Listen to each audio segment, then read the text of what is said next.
When you think about money, your financial situation, how does it make you feel? Do you feel confident or anxious and overwhelmed? What if your issues with money aren't about your budget, your spending habits, or even your income, but rather the way you think about money in the first place? Welcome to Change Made Easy. Changing your habits, routines, and behaviors is hard. We make it easy. I'm Paul Leviton, and I help high achievers like you who feel stuck bridge the gap between where you are and where you want to be. Traditional self-help doesn't work.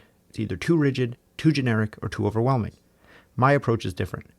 I simplify change by making it so easy it can't not happen. Using my easier framework, I'll help you create habits, routines, and behaviors that stick so you can stop struggling and start thriving. It's that easy. Today, we're talking about money and asking the question, how do you build real financial well-being? Not just wealth on paper. That's great and important. But we're talking about the peace of mind and clarity that you get from true holistic wealth. If you've ever felt stuck financially or like you should be further along by now, this conversation is going to show you why it's not just about spreadsheets and stock tips. It's about getting clear on what you truly value and aligning your actions with your values around money and what you want for your future. And to talk about that, we have today's guest, Cody Garrett. Cody is a certified financial planner and the founder of Measure Twice Money. Cody has built a following of loyal fans, of which I consider myself to be one of, by doing what most people in his industry will not, teaching people how to understand and manage their money without selling them a thing or asking them for anything in return. He shares his entire planning process online for free, which is all a part of his mission to change the public's perception of what financial planning really is. And I'll have links to all of his tools in the show notes. In this episode, Cody will walk you through why your bank account might reflect your values more than you realize, and what you can do to start to shift one or both.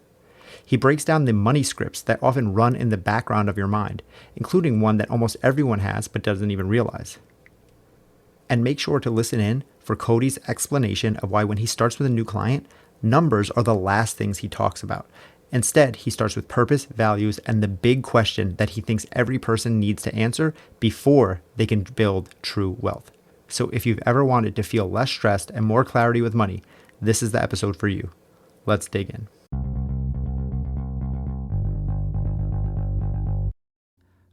How do you define financial well-being? That's a great question. So I think about finances as one piece of a pie. And I think about wellness ultimately as your physical, mental, spiritual, relational, and financial wellness.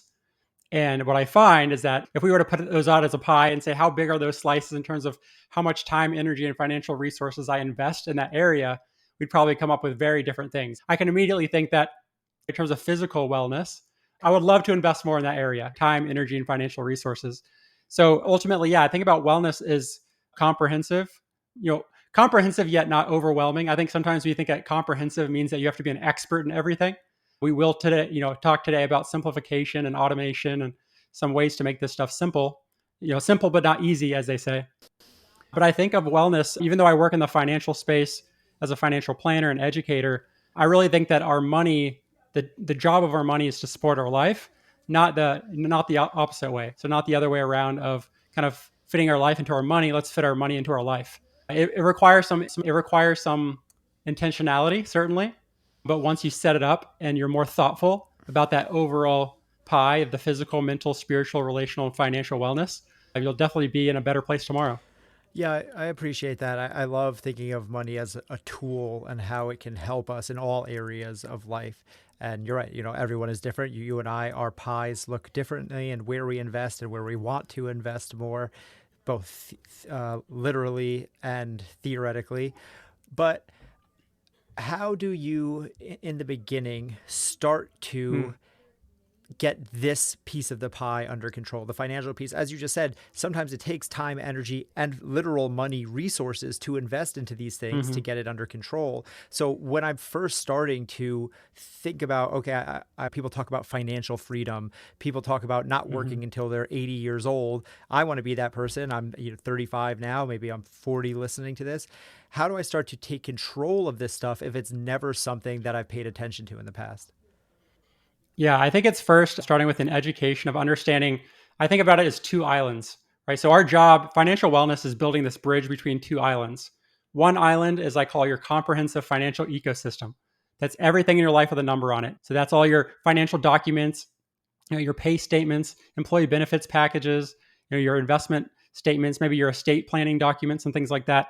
I think a lot of us think about finance like on that side. We think about the numbers, and things with numbers and things with commas and decimal points. Where we miss it though is you can't really build a bridge when there's only one island. So we have to build this bridge between that island, your comprehensive financial ecosystem, and this other island, which are you and your family's unique values and desired outcomes. So one thing you mentioned there, Paul, you asked, how do we start? Maybe how do we start building that bridge? And one thing you said is, I don't want to work until I'm 80, right? I want to retire early. Like you're actually helping quantify the qualitative things on this island of what are your desired outcomes. So before I even get into, again, how much do you earn? What's your cash flow statement? What's your income and expenses? What is your net worth statement of your assets and liabilities? Those are all on the quantitative side. So I think first, kind of like Simon Sinek, start with why. I would first, like, for example, Paul, I would lead you down this path of, when you mention, I don't want to be working when I'm in my 80s, right? Like I would like to, go 3 levels deeper on that, because I think that until you really have a why, it's very difficult to figure out the other parts, the what, when, who, where, all those other questions.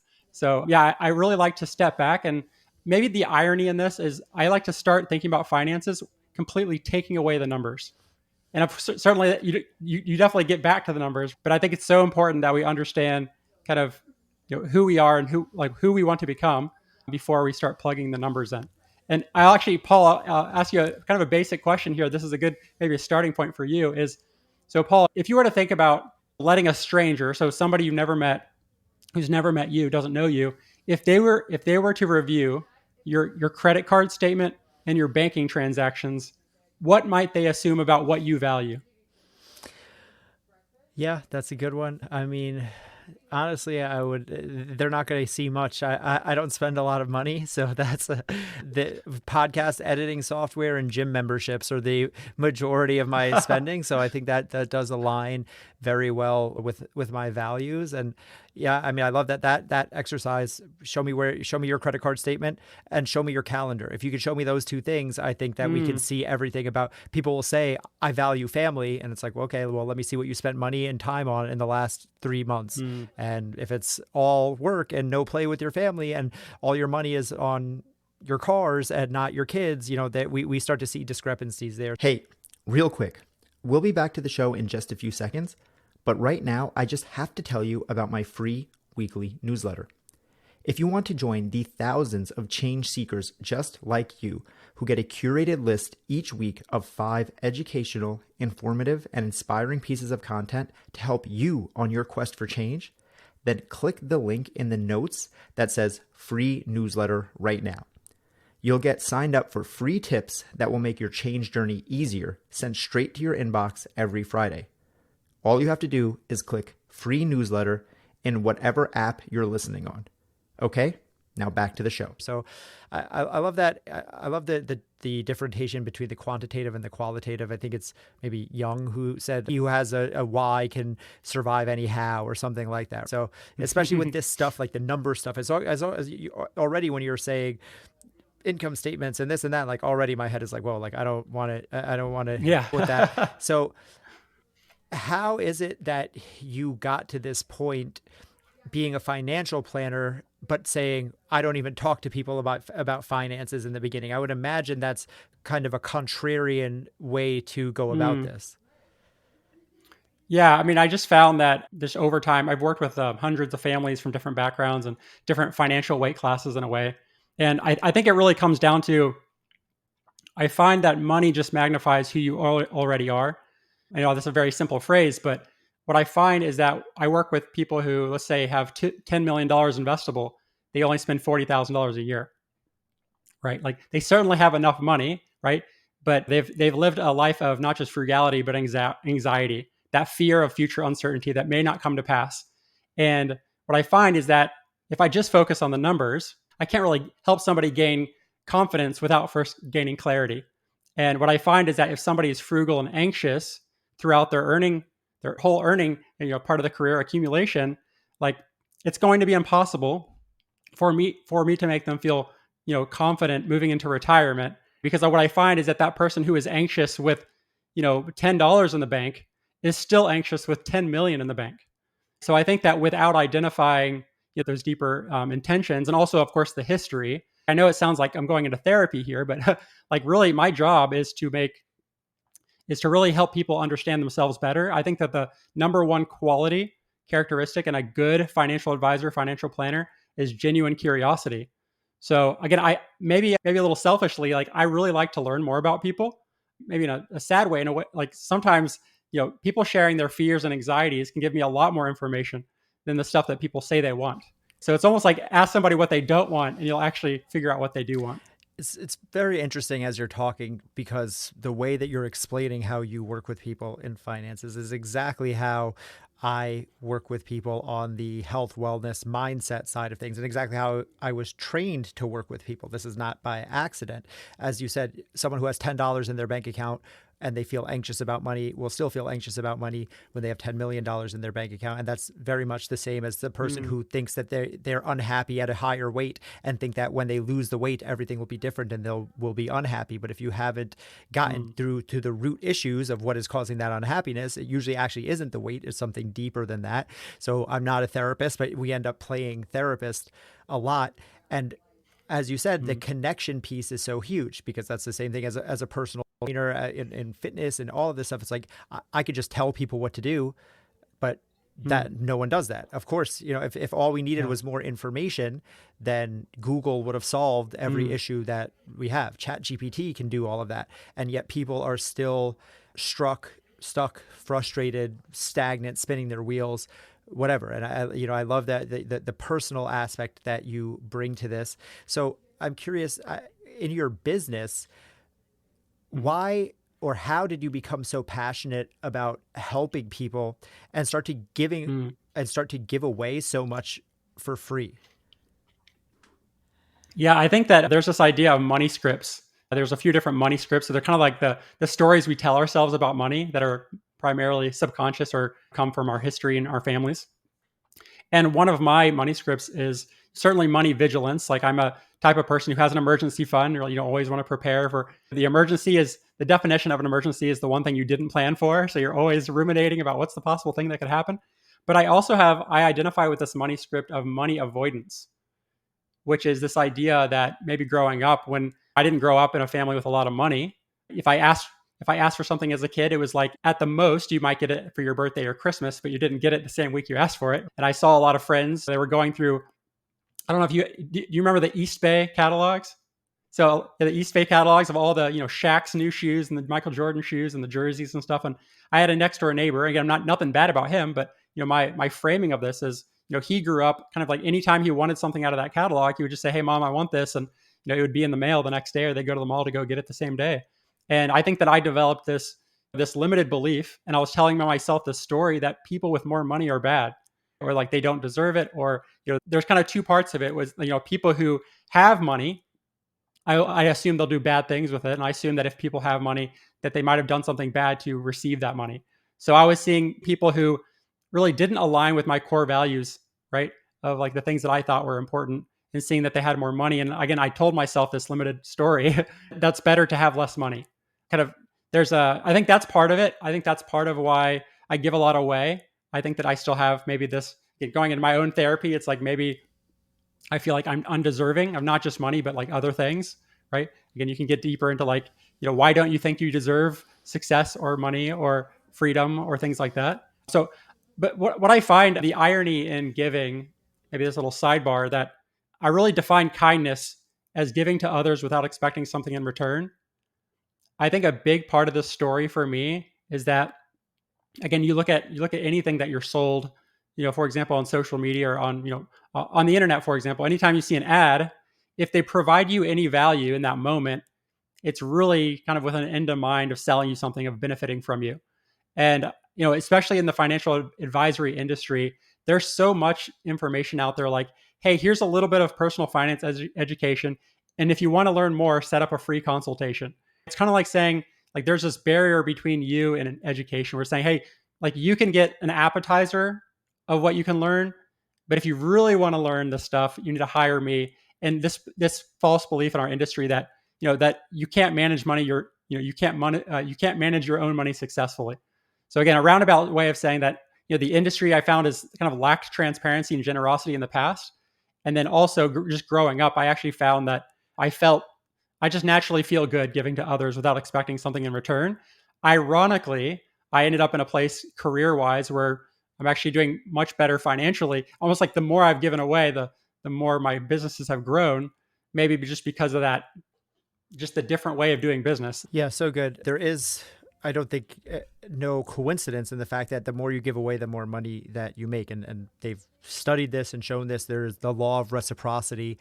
Humans want to give back to someone. And that's why companies try to take advantage of it, right? By saying, hey, here's something free, now buy from me. But as you said, especially younger generations who have grown up in the social media age are getting very hip to it. We spot an ad and see an ad and can sniff an ad out, or a slimy sales tactic or something like that instantly. So the only way around that for business owners listening is to just wholeheartedly give with no expectation of return. I mean, that's what I do with this podcast. People always ask me, like, do I make money off this podcast? I definitely have made money off of this podcast because I've got clients, I've had people reach out to me, I've had business opportunities come from it, but that's never the case or the reason that I did it. I just I have so much information in my head that I want to give away from years and years of experience of doing this, and I want to be able to help people. And just like you said with your industry, the health and wellness industry is an industry that I have a lot of gripes with. So I'm like, there's so much out there that I don't like. How can I do something better? So I 100% am there with you. And I think we see that in all areas of life when you can give back, as you said, without an expectation of something coming back to you. Ironically, paradoxically, that's how you get the most return. But I want to circle back to the money scripts specifically, because I think this is a big one. Sure. You mentioned the one money script, which I think maybe might be the most prevalent, especially at people maybe like you were, who grew up a little bit with less money and now are trying to break into that next stratosphere. They have that script of money is evil. All those 80s movies, the Gordon Geckos and the Wall Streets and stuff like that, where the rich guy is always the bad guy. And it's like the poor person is the hero and they have to fight and get scrappy and yada, yada. So we've seen that one. I'm curious, what are some of the other money scripts or subconscious programming that you've seen maybe in clients, maybe with others, or that we might pop up in our own lives? Sure. Yeah, I'm going to actually read you again rather than reinventing the wheel. I'll go ahead and tell you some of these, just the basic four money scripts that you might hear of. Money vigilance, right? So these are people who are typically alert, watchful, and concerned about their financial health, right? These are the type of people who want to save for a rainy day, right? Anytime you see, I think money vigilance, by the way, actually really grew out of Great Depression parents and grandparents, where they told you never know when you're going to need that. So they become more alert of saying, hey, even though I have this money, I'm worried that if I spend it, I'll actually need it in the future. So they're really scared to lose. As soon as a comma or a dollar amount falls off their net worth, they freak out a little bit. There's also money avoidance, which I mentioned earlier, like an association with people who are wealthier, right? That kind of, again, like that they might have either earned that money or spent that money doing bad things. There's also money status. This is kind of the idea that your net worth equals your self-worth. Kind of the opposite in a way, kind of saying those outward displays of wealth, they might identify with money status, feeling like the more I display my wealth, the better I feel about myself. And then money worship is the final one. Believing that money is a key to happiness, that money can solve all problems. It was like you mentioned, Paul, before about, without that why, you can have somebody who feels like, hey, like if I have a six pack, everything in my life will be better. Right. Or if I had $1 million, I wouldn't have any problems in the world. My anxiety would go down. It was actually the opposite of what we talked about, that if money is a magnifier, if wealth is a magnifier of who you are already, right? Anxious people might become more anxious. Ironically, on the other side, generous people become more generous with more wealth. So again, money status, money worship, money vigilance, and money avoidance. You can, by the way, go on a Dr. Brad Klontz. If you go to bradklontz.com, maybe we can put that in the show notes. Great test you can take. It'll ask you a series of questions to help you identify what those scripts are, even some of those stories you're telling yourself. Yeah, super powerful. I appreciate that a lot. I'm so, keen on stories, the stories that we tell. The stories that we tell are the thing that write the rest of the story. So as you said, it's no coincidence that people who grew up with parents or grandparents who were survived the Great Depression now think about money in such a way, and in the same opposite, that someone who grew up with very rich parents and never had to think about money will have a different money script that's running in the background. So once we start to see that, and we can see okay, like I have this internal money script, but I want to make tangible, actionable changes. If I'm someone who's never thought about finances, I'm the spend on a credit card, it just goes, and I just, I hope at the end of the month that I have more money left than debt, and that's it. Where do you start someone to start to build those foundational skills? Like what are the bedrock skills of financial literacy? Yeah, I think that, so let's not talk about investments. So a lot of people think about, like the future upside potential, and they look at the stock market a lot. And, as you know, if let's say a stock goes up 50%, but you only have $1 in it, right? Like how much does that change your life? So I think we have to step back and think about, a good friend of mine, Jen Steliga, says cash flow is the wellspring of a financial plan. And thankfully, we can simplify this and say the only real thing that matters to start is your inflows and your outflows. Where is your money coming from? Right? How are you earning your money, or gaining access to money? And then where's your money going? Right? How are you spending, right? Giving, saving, and investing. So I actually tell people to start, as I mentioned before, there are two fantastic places to start. Literally looking at these things side by side. So your pay statement, I know none of us actually get like a physical pay statement, right? We had to like tear off, they called it a pay stub because you actually like, tear off the check off of the rest of it. But, going digitally and just looking at your last pay statement, I don't think that most people have a good understanding of not just, what they earn in terms of base salary, but understanding like the true form of compensation. So understanding like, what is your employer? Again, I'm assuming for a minute that we're, W-2 and, employees here, but, understanding like, what is your true form of compensation? We often think about, hey, I get a base salary. Let's say I get a base salary of $50,000, right? I might get a bonus of $5,000, right? But we forget about things like employer benefits. Maybe our employer is actually paying $10,000 a year toward our health insurance. They might be covering $50,000 or more of life insurance coverage for us. One that we don't think about, again, in terms of time is money, or money is time, is paid time off. Again, one way to identify somebody's values is somebody who says, "Oh, I wish, I never get time off," or they're really stressed, and you see that they haven't taken a day of PTO in the last 5 years. That they're just building it up, and maybe they value the dollar amount. Maybe if they leave that employer, that's going to end up being a nice payout. But again, like we talked about earlier, if you neglect your physical and mental health, like how likely are you to be productive at work and really to build a successful career? So I think looking at your income from your pay statement's the best place to start. And then your outflows, a lot of people think about these expenses. I like to start with, there's kind of an irony here that a lot of people use apps. They might use what people used to use Mint. Now they use maybe YNAB, You Need a Budget, or Monarch Money, or some of these apps here. But I actually find that the first time, don't use an app.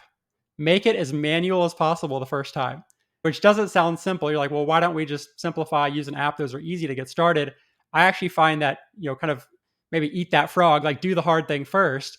I think it's best to, again, get your pay statement and then export all of your credit card and bank transactions as a CSV file, pull that into like Microsoft Excel or Google Sheets. And what I would like for you to do is actually ironically, hide the dollar column, and then go through your transactions and identify, how does this transaction align with my physical, mental, spiritual, or relational health? And what I find is by having people identify their values in their transactions first, then it feels a lot more shameful and judgmental to look at the dollar amounts that we align with those transactions. So a really powerful, again, I might be able to share a video, like a real client video that they gave me permission to share. We actually do this exercise together, right? We're spouses going through their transactions, each of them identifying, from a value of 0 to 10, each of these transactions, and how does this align with what I value. And then when we got to the numbers, rather than me telling them, hey, it looks like you need to stop eating out so much at this Mexican restaurant that you go to every week, Now I understand that that Mexican restaurant provides the most value to their family on a weekly basis because it's the only restaurant where their child with special needs feels heard and understood and respected. Right. So I love for you, if you're listening, like to identify the values that show up in your transactions. And when you see a misalignment between what you value and how much you're spending on something, that's the place to start. So if you're the type of person who's already spending more than spending more than they earn, rather than being judgmental and feeling like you have to cut expenses on everything in your budget, really start with what things do I value the least that I'm spending money on. And then lastly here, before my mouth gets so dry, I ask people too that let's say that they do value eating out and they spend a lot of money on that. I'll ask them, what are the things related to eating out that provide value to you? And then they might say, I like that we can put our phones away and just have a meal together as a family, and a great environment. I would say, oh, like what about the environment is great to you? And they might go three levels deeper. And what's cool is that through this conversation, we can identify how can you perceive those same valuable things without eating at that restaurant. So another example was somebody who said they like going on these trips, really expensive trips, staying in the nicest hotels on the beach. They go out and I said, hey, what is it that you value about these vacations on the beach? They're like, oh, we like to sit on the sand and everybody gets their favorite book and we just sit on the beach for a couple hours and just read. It's just it's so valuable and peaceful. And what I noticed is this same family lived only 30 minutes from water, right? It's like, wait a minute, we could actually just drive 30 minutes to a really nice area with water and sit on the shore, read our books. And by the way, save $30,000 a year. But yeah, I think not until you identify your values can you have a healthy conversation about especially cutting your expenses. So good. I mean, one, that activity of literally downloading that file, and I love blocking out the money, the money column, and actually looking at, how does this highlight my values. It's so much overlap between, again, exactly what you're doing and exactly what I've been trained to do as a coach, because one, knowing your values, right? I talked about this all the time as a superpower, knowing knowledge of self. You don't know how to make decisions if you don't know yourself. But specifically, pointing, this is just me giving you a little credit here. It points to how skillful you are at this. Exactly like you just said, like I could have looked at that thing and told them, hey, don't eat out so much. But that's taking too much control and trying to dictate the right answer, where by stepping back and letting them fill in the blanks, you actually found out that, oh, actually that is a good choice. That is a good use of your money, because it is exactly as you said, that you have a child and this is a great place to go to, and all these things. And if we stop at just like, oh, spending money bad, saving money good, we don't actually save. It's the same thing in fitness, right? If I'm the personal trainer who's just yelling at people or something like that, like just like the drill sergeant or something, as you said, you need to go 3 layers deeper all the time. And I love that you will have a real come to whatever moment when you look at that file, right? When you're like, okay, like I value X, Y, and Z, but all my money is going to A, B, and C. You have to justify that somehow, and you have to either figure it out and say like, okay, like things, maybe I don't value these things as much as I thought I did, or maybe I have to change the way I'm spending. That would be the ideal outcome, I theoretically. And as you're saying that, you brought up some great examples of the families who, different ways that you've seen that play out in real time. But I'm curious, how do you, maybe in your own personal life with your family or with clients you've worked with in the past, start to even find those values? Because so many of us don't know what we are looking for. We just know, like, well, I don't want to be broke. And that's as far as I've thought about this. Yeah, I think there's this, you might have you heard of Kinder's 3 questions? Maybe not, but go ahead. Yeah, so I mean, I'm not like the absolute expert in here, but I will say, I think it's nice to, anytime we struggle with these questions, whether it's financial or just our values, it's actually nice to step back and kind of go through some I think it's great to ask somebody, would you like to do an experiment? Everybody likes experiments, right? Every kid likes to do an experiment. So you never grow out of that. But I'll go ahead and describe these 3 questions. These are George Kinder. He's an expert in financial planning from the human side of money, the qualitative side. So question 1, I'll just go quick on these. He says, I want you to imagine that you are financially secure, that you have enough money to take care of your needs now and in the future. As you notice, this question is typically asked to people who don't have enough money to be secure, right? But this says, hey, if you were financially secure, right? The question is, how would you live your life differently? What would you do with the money? Would you change anything? So don't really like kind of dreaming top down rather than bottom up. I think a lot of times when people trying to dream about what their life would look like, they're already limiting them. They're limiting their vision and their dreams because they're taking on their present moment. Plus, of course, plus the or really minus the limited beliefs that they have about their ability to change. So first understanding, hey, if you were financially secure, what might change in your life? That's question one. Question two gets a little deeper. It says, this time you visit your doctor who tells you that you have 5 to 10 years to live. The good part is that you'll never feel sick. But the bad news is that you'll have no notice of the moment of your death. What will you do in the time you have remaining to live?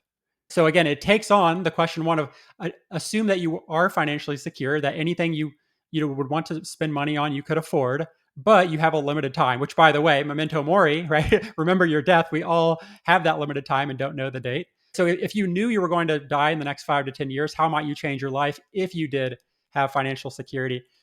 Question three is the best. I think it's the best one because it kind of takes away, it kind of goes against the normal grain of these questions. It says, this time the doctor shocks you with the news that you only have 1 day left to live, right? And usually the question is, what would you do with your last day remaining? But most people come up with the same answer. I'd spend more time with the people I love, right? I'd spend time with my friends and family and the people I love and not really think about money.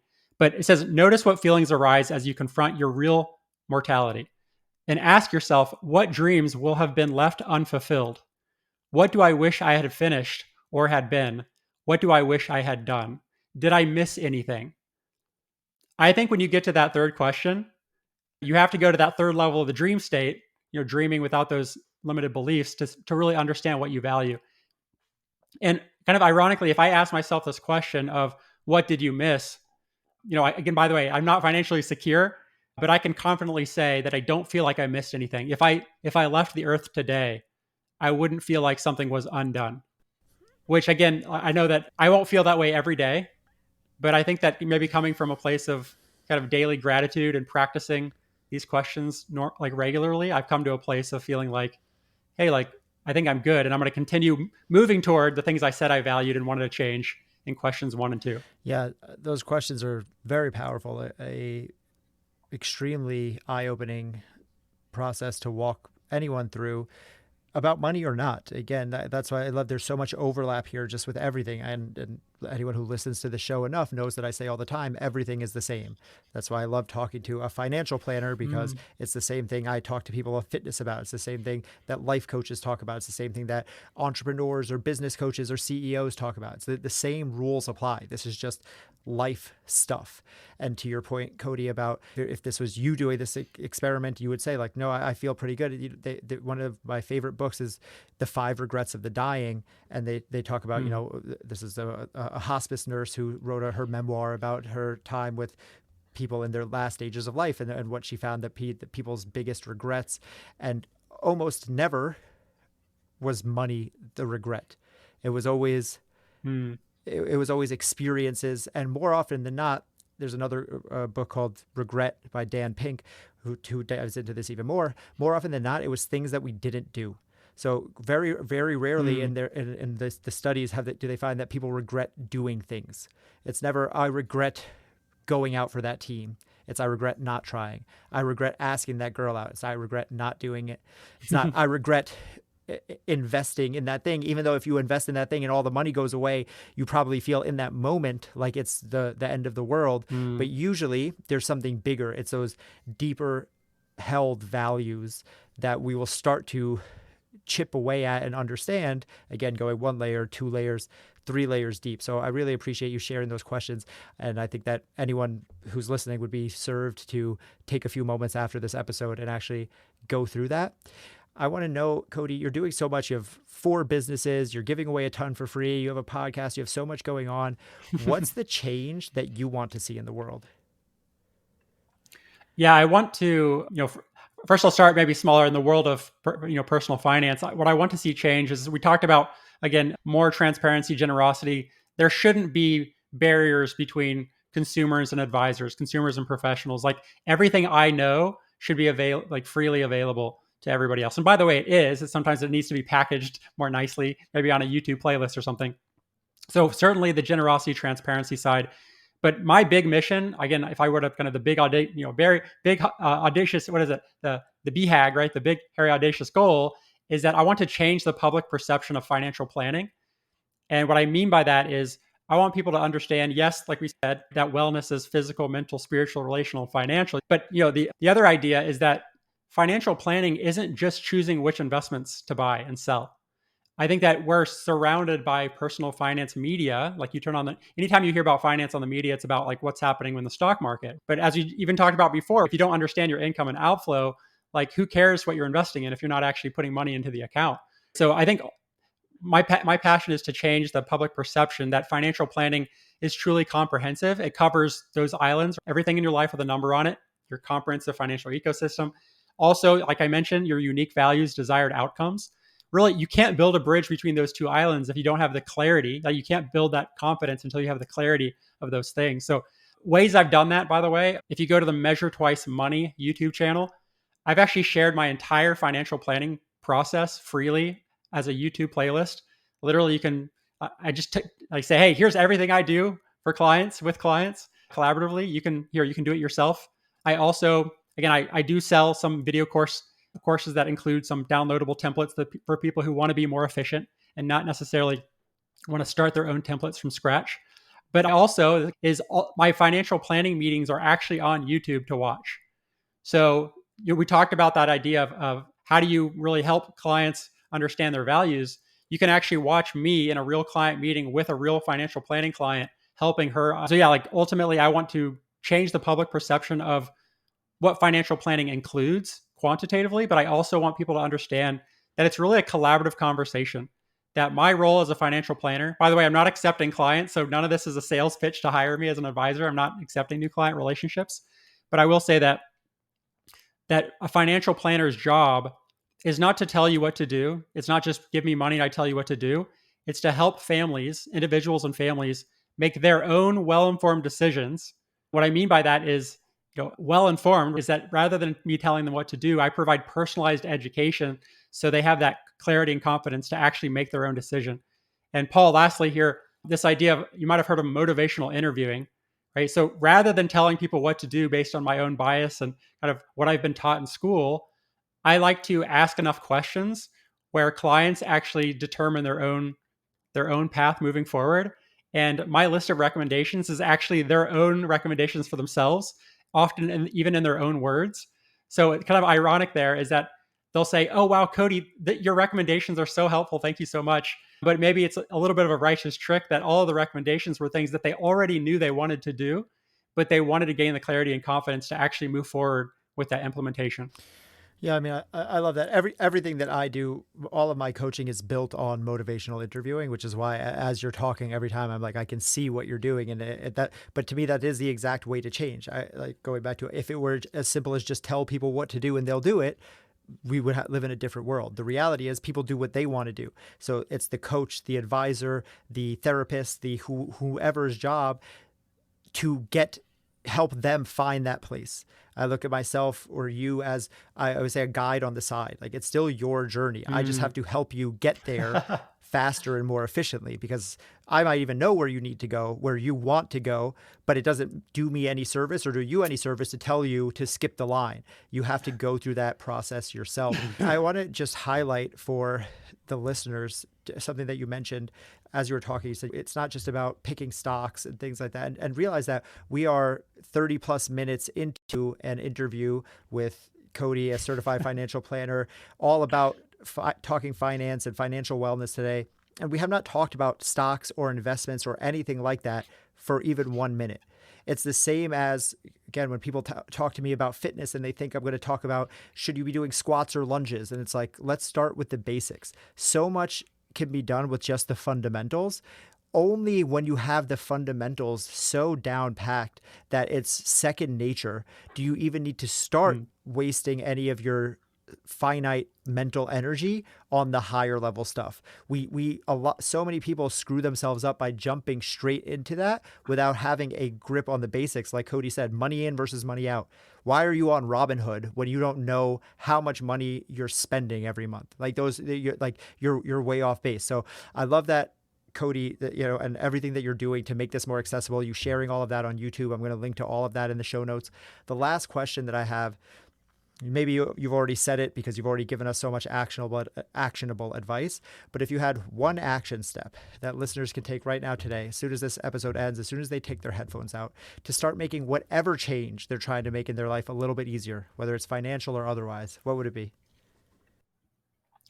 Yeah. So going back to this idea of, looking to the past is usually regret. Usually you're looking to the future is typically anxiety, right? So, to be mindful in terms of practicing mindfulness, I have a phrase I use that says, we must understand where we are before determining where to go and how to get there. So rather than focusing on what you should implement and monitor moving forward, just start with what you have.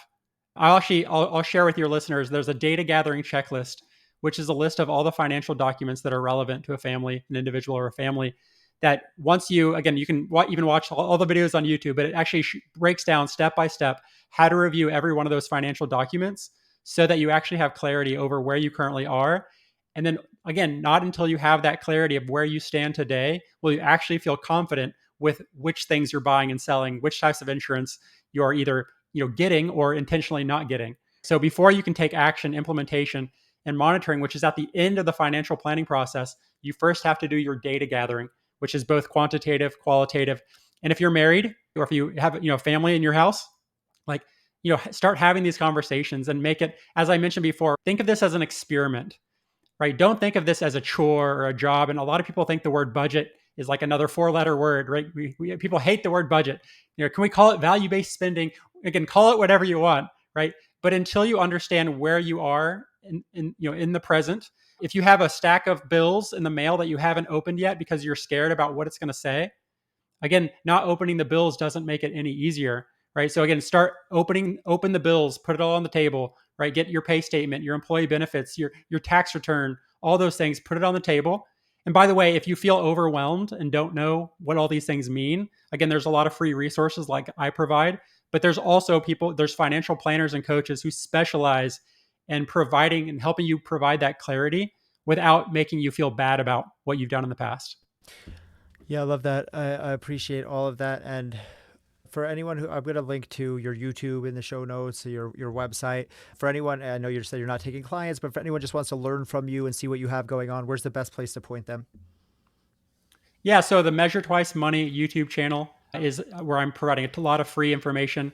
I'm on social media everywhere, LinkedIn, Twitter, which is now X, right? I'll still call it Twitter forever, Facebook, things like that. Yeah, Cody Garrett, 2 R's, 2 T's.